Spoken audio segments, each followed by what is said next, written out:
I need to tell you about the moment I walked into that courtroom. Not the verdict. Not the exhibits. Not the moment the judge looked up from the document in his hands and the temperature of the room changed. The moment I walked through the door. Because that moment contained everything. I had been in that building before. The Estes Kefauver Federal Building in Nashville, Tennessee. A courthouse that has the particular gravity of a place where real things get decided, where the architecture itself seems to understand that what happens inside matters. I had been in the lobby twice during the discovery phase. I had sat in my attorney's car in the parking garage and gone over testimony points and eaten gas station sandwiches because neither of us had time for a real lunch. But I had not been in courtroom 6. I pushed through the double doors at 8:51 a.m. on a Tuesday in March, and I did two things simultaneously that I had trained myself to do in the preceding 18 months. I assessed the room, and I did not show what the assessment produced. The room was approximately half full. Attorneys, some press. The case had gotten local business coverage. Interested parties from the industry. And in the third row on the right side of the gallery, in a configuration that told me they had arrived early and chosen their seats deliberately, were 4 members of my family. My mother, Claudette Banks, in a navy blue dress she wore to church and important occasions. She had her good purse, the structured one she kept in a dust bag, on her lap.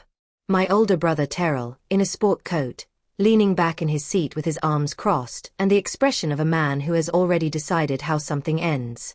My younger brother Deshaun, beside him, who had brought, and I am not dramatizing this, a bag of popcorn from the concession cart in the courthouse lobby. And Deshaun's wife Keisha on the end, who saw me come through the door, made eye contact with me, and smiled. Not warmly. The smile of someone who has come to watch something they expect to enjoy. I looked at them for exactly 3 seconds. Then I turned to my attorney, a woman named Josephine Carr who was 54 years old and had been litigating commercial cases in Nashville Federal Court for 27 years, and who had the specific unflappable quality of someone who has seen every variation of human behavior that a courtroom can produce. "They're here," I said quietly. "I see them," she said. "All 4 of them," I said. "I counted," she said. She adjusted the stack of files under her arm.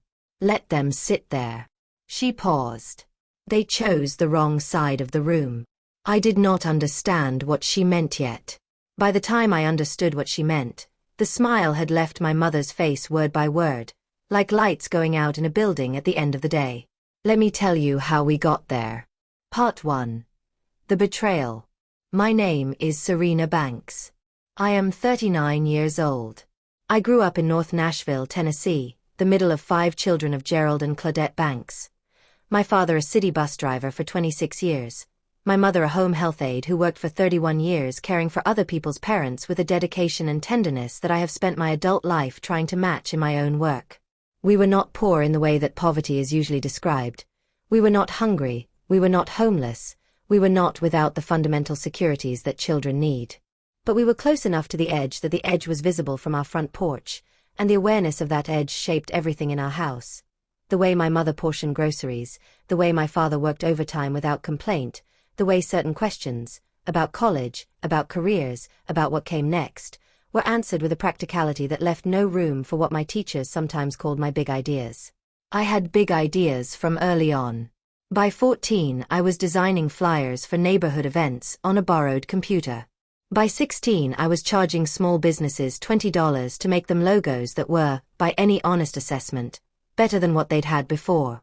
By 18 I had a client, a real one, a hair salon on Jefferson Street that paid me $60 a month to manage their social media, which in 2003 meant their MySpace page and their email newsletter, but still, a client.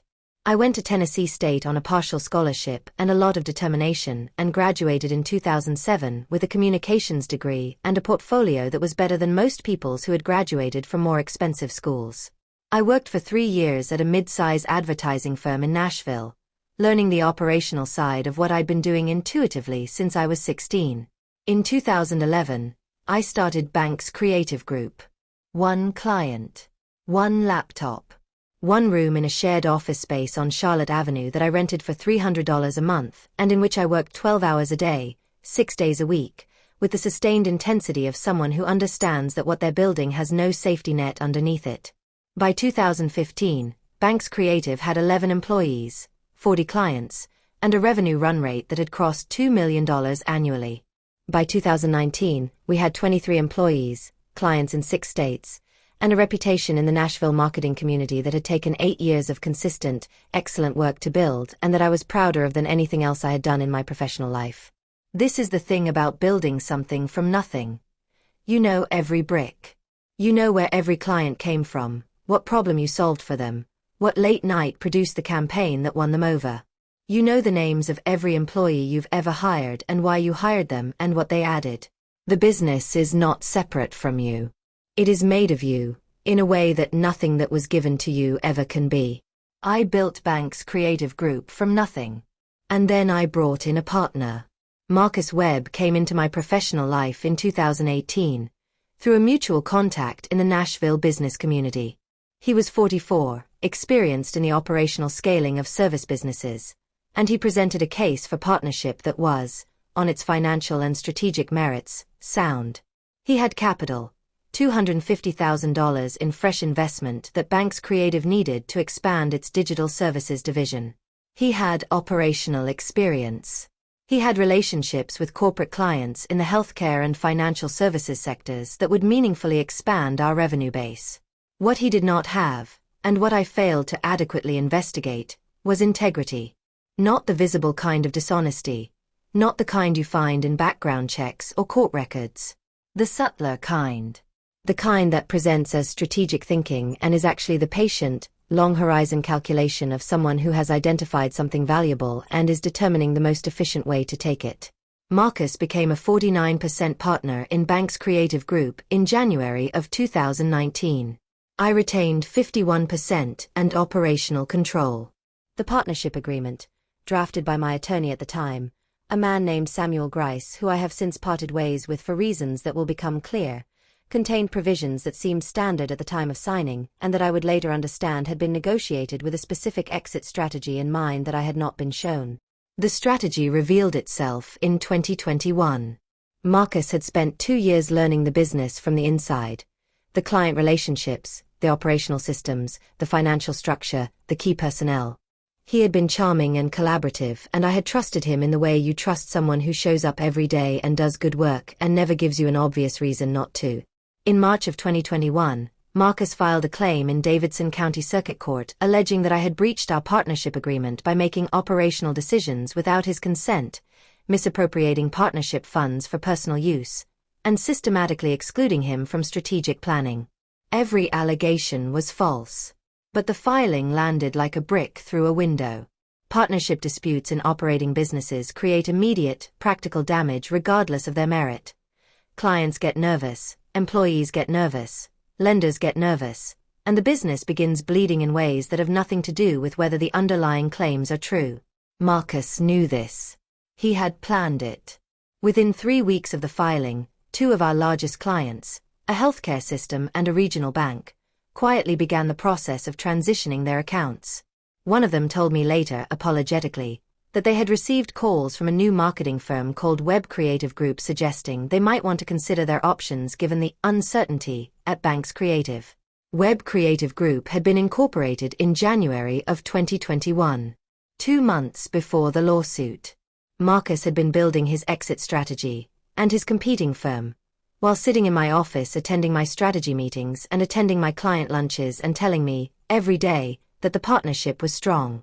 But here is the thing that separated Marcus's betrayal from every other business dispute I have ever heard of.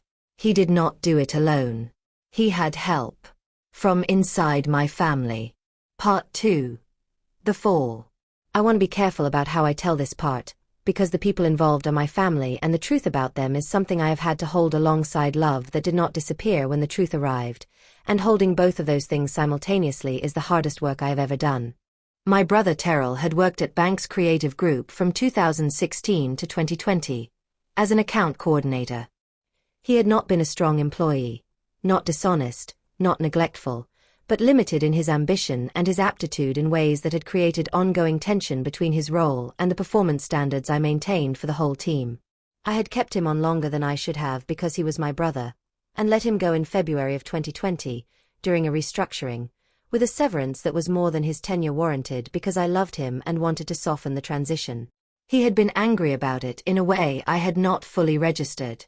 Deshaun, my younger brother, had never worked for the company but had borrowed money from me twice. Once in 2017, $15,000 to cover a debt that he described as urgent, and that was repaid partially over 18 months, and once in 2019, $8,000 that had not been repaid at all. I had not pressed him on the second loan because Deshaun was struggling, and I was his sister.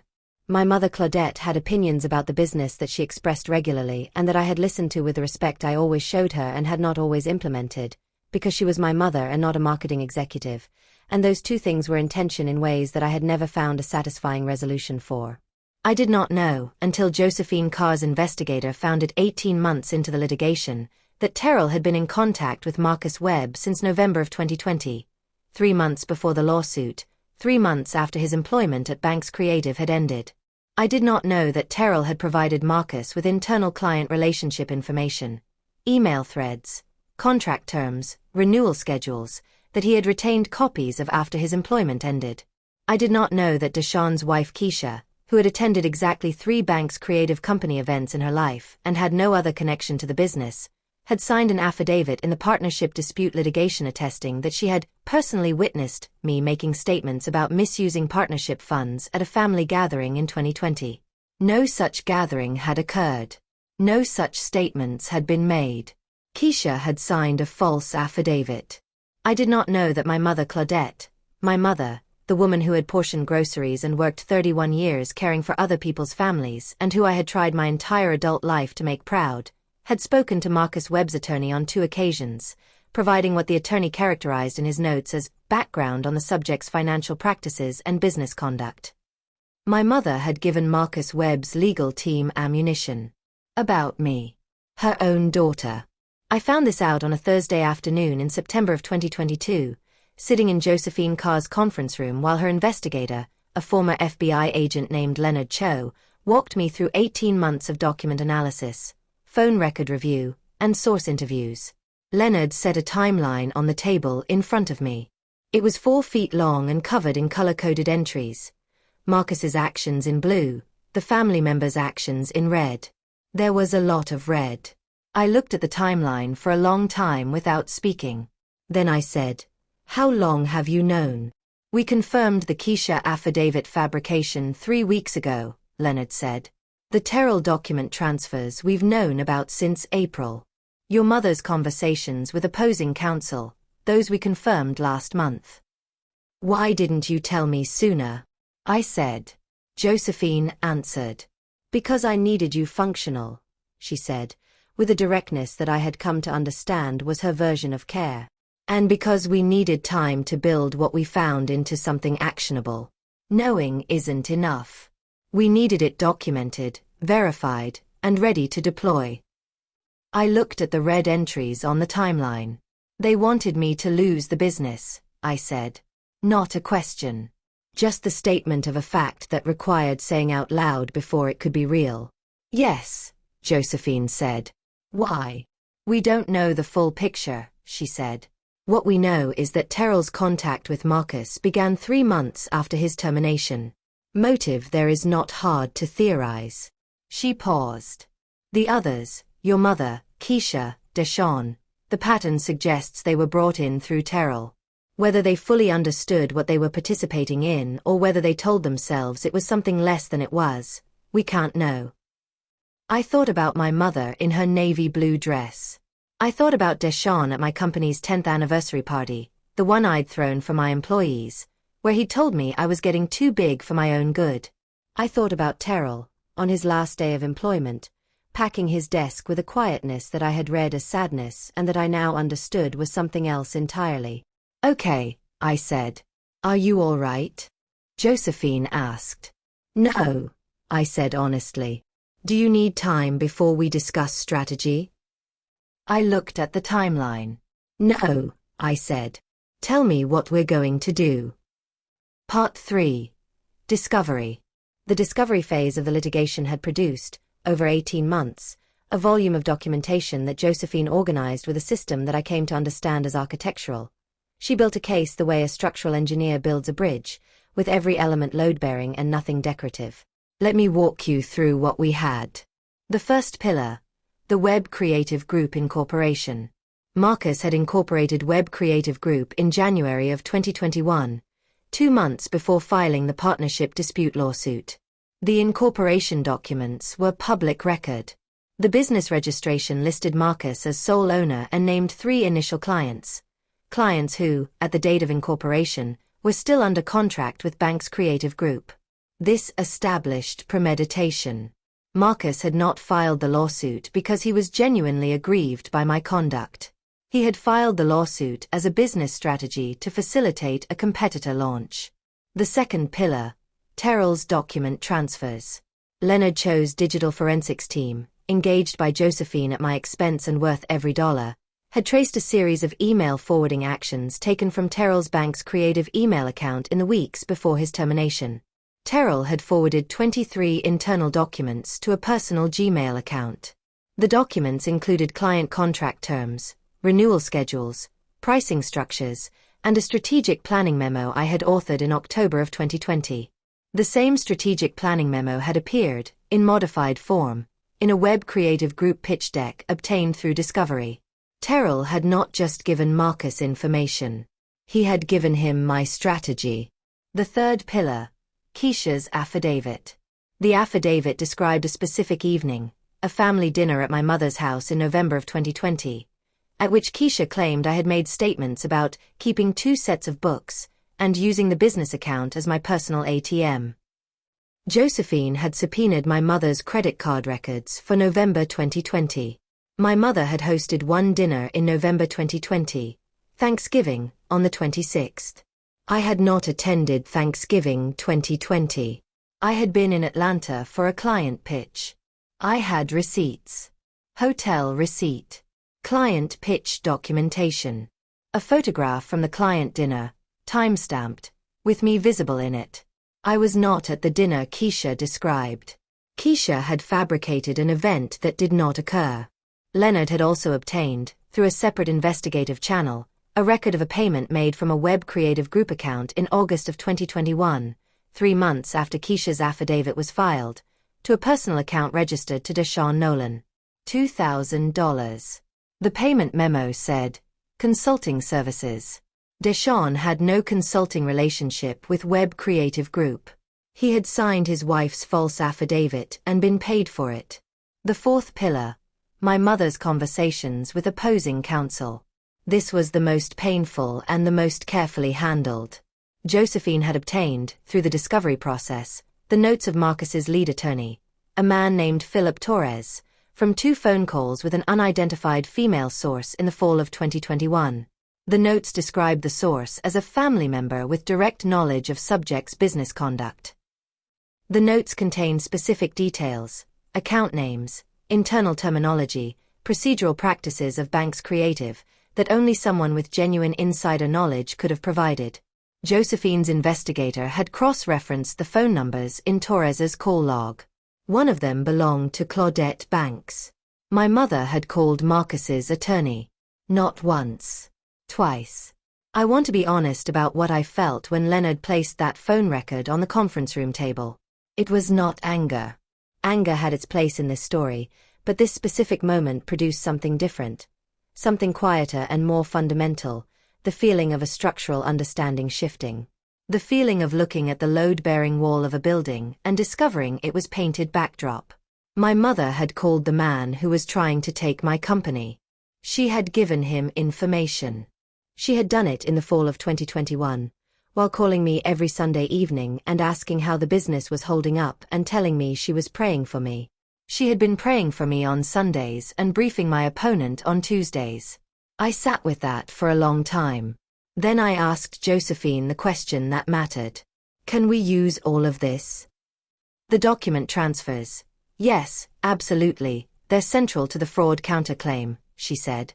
The false affidavit. Yes, and it gives us a perjury referral to add to the mix. The Web Creative Incorporation timing. Yes, it establishes the conspiracy to defraud. She paused. Your mother's calls are more nuanced. They establish complicity in the scheme, but the content of what she said is covered by a complicated evidentiary argument that Torres will fight. We may not be able to use them directly in court. What can we do with them?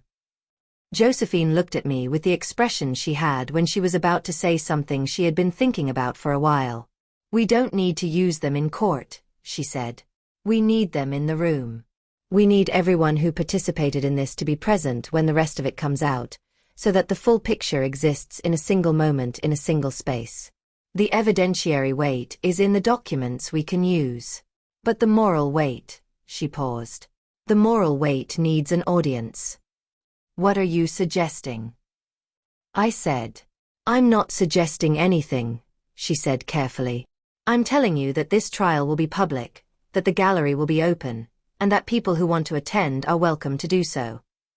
She looked at me steadily. Do you think your family will attend? I thought about my mother's good purse.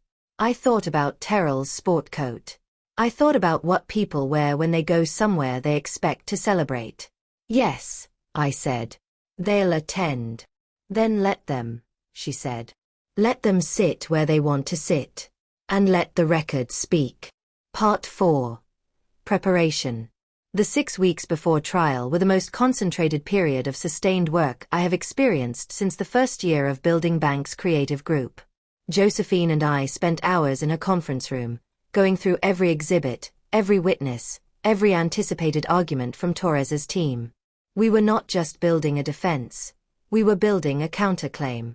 Marcus had filed a partnership dispute alleging my misconduct. We were countering with fraud, conspiracy, tortious interference with business relationships, and breach of fiduciary duty. We were not playing defense. We were prosecuting. I want to tell you about the night 3 weeks before trial when I sat alone in my office, the office I had built, with its view of the Nashville skyline that I had watched change over 11 years as the city grew up around the business I was growing inside it, and I thought about whether I was doing the right thing. Not legally. The legal case was solid. Josephine had built something formidable and I trusted it. I mean morally. My family would be exposed in that courtroom. The false affidavit, the document theft, the payments, these would become part of a public record in a federal proceeding. Keisha could face perjury consequences. Terrell could face civil liability for the document transfers. My mother's calls, even if not directly admitted, would be referenced in the contextual framing of the conspiracy. There would be consequences. Real ones. For people I loved. I sat in my office and I thought about my father Gerald, who had driven a city bus for 26 years without once asking for something he hadn't earned, and who had died in 2016 of a stroke, and who had come to Bank's Creative's 5th anniversary party and stood in the middle of the space I'd built and looked around at the employees and the clients and the work on the walls and said, quietly, to no one in particular, my daughter did this. I thought about what he would say about what I'd found in Josephine's conference room. I thought he would say, the truth is the truth. And the truth doesn't need your permission to be real. I picked up my phone. I called my mother. Not to warn her. Not to negotiate. Not to give her an off-ramp that she had not given me. I called her because I wanted to hear her voice before the trial. Because whatever she had done and whatever was coming, she was my mother and I had loved her for 39 years and I wanted to carry that love into that courtroom alongside everything else, because if I went in there with only the anger and none of the love, I would win something and lose something more important, and I was not willing to do that. She answered on the second ring. How are you doing, baby? She said. The Sunday voice. The voice that existed independent of everything else, that had called me baby since I was born and would call me baby until one of us was gone. I'm okay, Mama, I said. Trial starts Tuesday. I know, she said. We'll be there. A pause.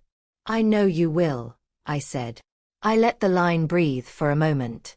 Mama, I said. Whatever happens in that courtroom, I need you to know that I built that company the right way. Every client, every employee, every dollar. I built it the right way. She was quiet. I know you work hard, she said finally. Not, I know you did nothing wrong.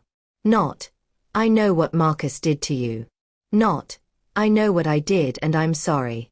Just, I know you work hard. It was the most she could give me in that moment. I took it. I'll see you Tuesday, I said. I hung up. And I went back to preparing. Part 5. The courtroom. Tuesday morning. I have already told you what I saw when I walked through the doors of courtroom 6. My mother in her navy dress. Good purse on her lap. Terrell leaning back with his arms crossed. Deshawn with his popcorn. Keisha's smile. What I have not yet told you is what Josephine meant when she said they were sitting on the wrong side of the room. In federal courtrooms, the gallery is divided by a center aisle. Convention, not rule, but consistent convention, places supporters of the plaintiff on the right side of the gallery when facing the bench, and supporters of the defendant on the left. My family had come to watch me lose. They had sat on the left. The defendant's side. Marcus Webb's side. They had announced, with their seating choice, whose outcome they were there to celebrate. I did not point this out to them. I did not look at them again after my initial assessment. I sat at the plaintiff's table with Josephine and I faced forward and I was present in the way I had been present for 11 years of building a business. Focused, prepared, and unwilling to let anything in the room distract me from the work. Judge Raymond Cole presided. He was 66. A Carter appointee who had been on the federal bench for 31 years, and who had the specific temperament of a man who has heard everything and respects preparation above all other qualities a litigant can demonstrate. He respected Josephine.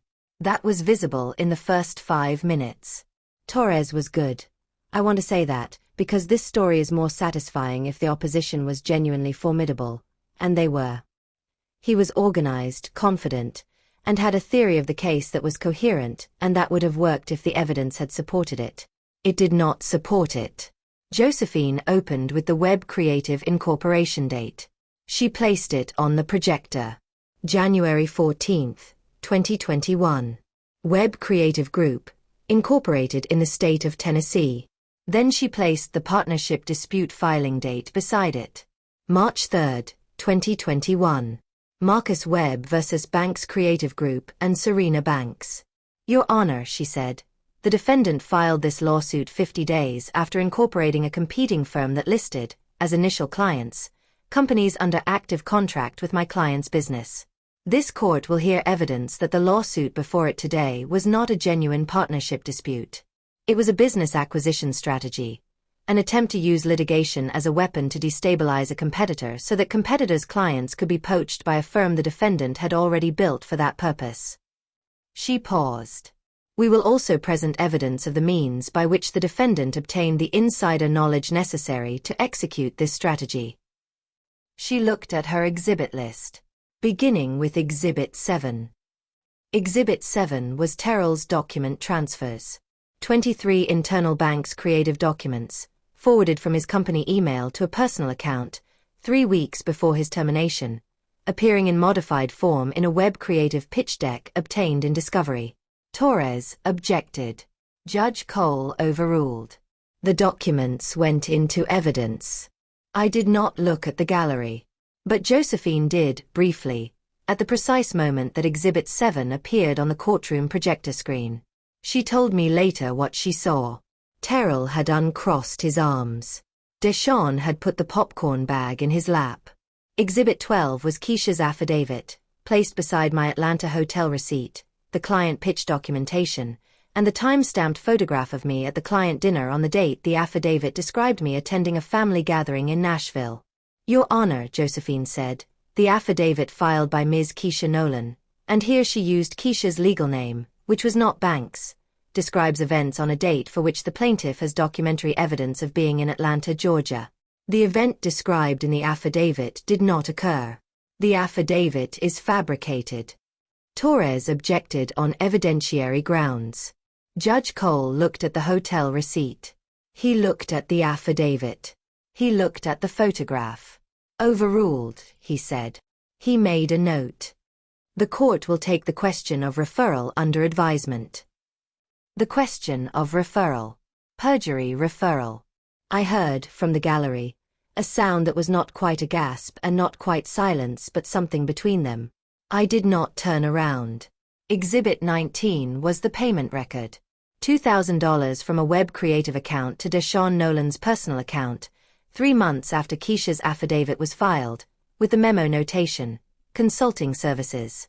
"Your Honor," Josephine said, "the plaintiff will demonstrate that this payment constitutes compensation for the filing of the false affidavit by Ms. Nolan, establishing a conspiracy between the defendant and members of the plaintiff's own family to introduce fabricated evidence into this proceeding." Conspiracy. The word sat in the courtroom like an object. Judge Cole looked at the exhibit. He looked at Torres. "Counselor," he said, "I'm going to need your client's explanation for this payment." Torres said, "Your Honor, we would characterize this as a separate business arrangement unrelated to the litigation." "A $2,000 consulting payment," Judge Cole said, "made to the husband of a witness who filed an affidavit in this case, 3 months after that affidavit was filed, from the defendant's business account." He set the exhibit down. "That characterization is going to require significant support." Torres said he would provide it. He did not look entirely confident that he could. Josephine presented 3 more exhibits before lunch. Each one added a layer to the picture. By the time Judge Cole called the noon recess, the architecture of what Marcus Webb had done, and who had helped him, was fully visible in the courtroom record. During the recess, I went to the hallway. My mother was standing by the window at the end of the corridor. She was not with Terrell or Deshaun or Keisha. She was alone. She was still wearing the navy dress and she still had the good purse, but something about the way she was standing was different from how she'd been sitting in the gallery. She looked smaller. Not physically. She was the same woman she had always been, small and upright and dignified in the way that women who have worked hard all their lives carry themselves. But something inside the uprightness had shifted. She saw me come through the courthouse door into the hallway. We looked at each other across about 20 feet of federal courthouse corridor. I did not go to her. She did not come to me. But she held my gaze, and in her eyes was something I had not seen from my mother in 39 years of looking for it. She looked like she was sorry. Not the performed sorry, not the management sorry, not the sorry that comes with an explanation attached. Just sorry. I held her gaze for a moment. Then I went back inside. Josephine was at the plaintiff's table, going through her afternoon exhibits. "How are you doing?" she said without looking up. "I'm okay," I said. "5 more exhibits," she said. "Then Torres gets his turn. And then we're done." "Then we're done," I said. I sat down. I faced forward. And we finished the work. Part 6. The final consequence. Judge Cole did not issue his ruling from the bench. He took the matter under advisement and issued his written ruling 14 days later, on a Tuesday morning, delivered electronically to both parties simultaneously. I was in my office when the email arrived. I had been in my office when I was supposed to be.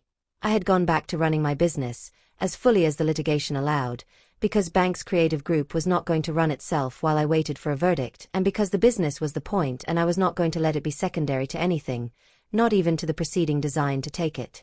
I opened the ruling. It was 31 pages. I read every word. The ruling found in favor of Banks Creative Group and Serena Banks on all counts. The partnership dispute claim filed by Marcus Webb was dismissed with prejudice, the court finding that Marcus had not demonstrated a genuine breach of the partnership agreement and that the preponderance of evidence suggested the lawsuit had been filed in bad faith as part of a strategy to harm a competitor. The counterclaims, fraud, conspiracy, tortious interference, breach of fiduciary duty, were sustained. The court awarded damages totaling $1.4 million, comprising lost client revenue attributable to Marcus's interference, costs of the litigation, and punitive damages the court characterized as appropriate given the deliberate and premeditated nature of the defendant's conduct. The court also made 2 additional notations that I read 3 times each. First, the court was referring the matter of the Keisha Nolan affidavit to the U.S. Attorney's Office for consideration of perjury charges. Second, The court was referring the pattern of conduct involving the document transfers and the conspiracy evidence to the Tennessee State Bar for investigation of Philip Torres's handling of evidence that he should have known was fabricated. $1.4 million. A perjury referral. A bar investigation. I put my phone down on my desk. I looked out the window at the Nashville skyline. I had been looking at that skyline for 11 years from this office, watching it change, watching the city grow, watching Banks' creative group grow inside it. It was still there. I was still there. I called Josephine. She answered on the first ring. "I've read it," she said. "All of it." I said. "Twice," she said. 31 pages, I said. "He writes long," she said. "But he's thorough." A pause. "Congratulations, Serena." "Thank you," I said. "For everything." "You did the work," she said. "I organized it." "Josephine," I said. "Yes." "They were sitting on the wrong side," I said. "A beat." "Yes," she said. "They were." The aftermath of the ruling moved on several tracks simultaneously. Marcus Webb's appeal was filed in May and denied in August. Webb Creative Group, deprived of the clients it had poached under false pretenses, 3 of whom returned to Banks Creative after the ruling became public, filed for dissolution in September of 2023. The perjury matter involving Keisha resulted in a federal investigation that concluded in January of 2024 with Keisha entering a pre-trial diversion agreement. No conviction, but 2 years of supervised conditions and a permanent federal record of the investigation. Deshawn, whose payment had been referenced in the ruling, was not separately charged but was named in the civil record in a way that will follow him professionally. Terrell's civil liability for the document transfers was addressed in a separate proceeding that resulted in a judgment against him of $48,000. The assessed value of the strategic advantage Marcus had gained from the stolen documents. He is paying it in monthly installments. Torres's bar investigation is, as of this writing, ongoing. My mother did not call me for 6 weeks after the ruling. When she called, her voice was the Sunday voice, the one that had called me baby for 39 years, but it carried something underneath it that it had not carried before. A weight. The weight of someone who has been living in a revised understanding of herself and has not yet figured out what to do with the revision. She said, "I didn't think it would go that far." What I told that lawyer. "I didn't think it would." She stopped. "I thought you were going to lose the business anyway. I thought it was already decided." I told myself I was just talking. "You were just talking," I said. "To the man who was trying to take everything I built." Silence. "I know," she said. "I know what I did." "Do you know why?" I said. A long pause. "I was afraid of what you were becoming," she said. "I don't know how to explain it better than that. I watched you build that thing and get bigger and further away, and I think I was..." She stopped again. "I think I was afraid you were going to leave us behind. And when Marcus came along and said you'd done wrong, I think some part of me wanted to believe it because it would have meant that you were still one of us." I sat with that. Not because it excused what she'd done. It didn't. But because it was the truest thing she'd said to me in years, and the truth from my mother, the undefended, unmanaged truth, was something I had wanted for a long time. "Mama," I said. "Yes, baby. I was always going to be one of you," I said. "That was never the question."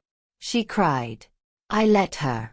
We talked for a long time that evening, longer than we had talked in years, past the Sunday check-in duration, past the comfortable topics, into the complicated territory of what our family was and what it had done and what it might still become.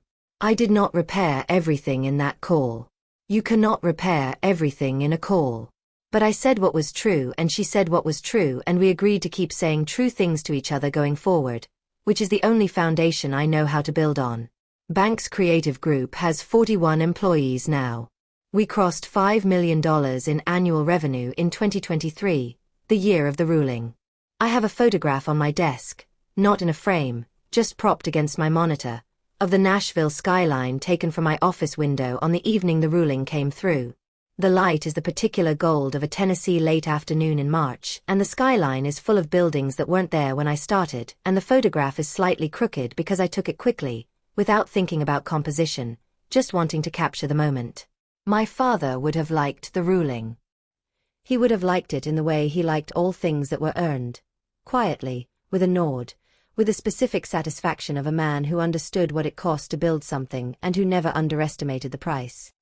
He would have looked at the $1.4 million damages award and he would have said, without irony and without performance, in the voice he used when something was exactly right. Good. Just that. Good. I think about that word sometimes when the work is hard and the building continues and the skyline keeps changing outside my window. Good. Built right. Still standing.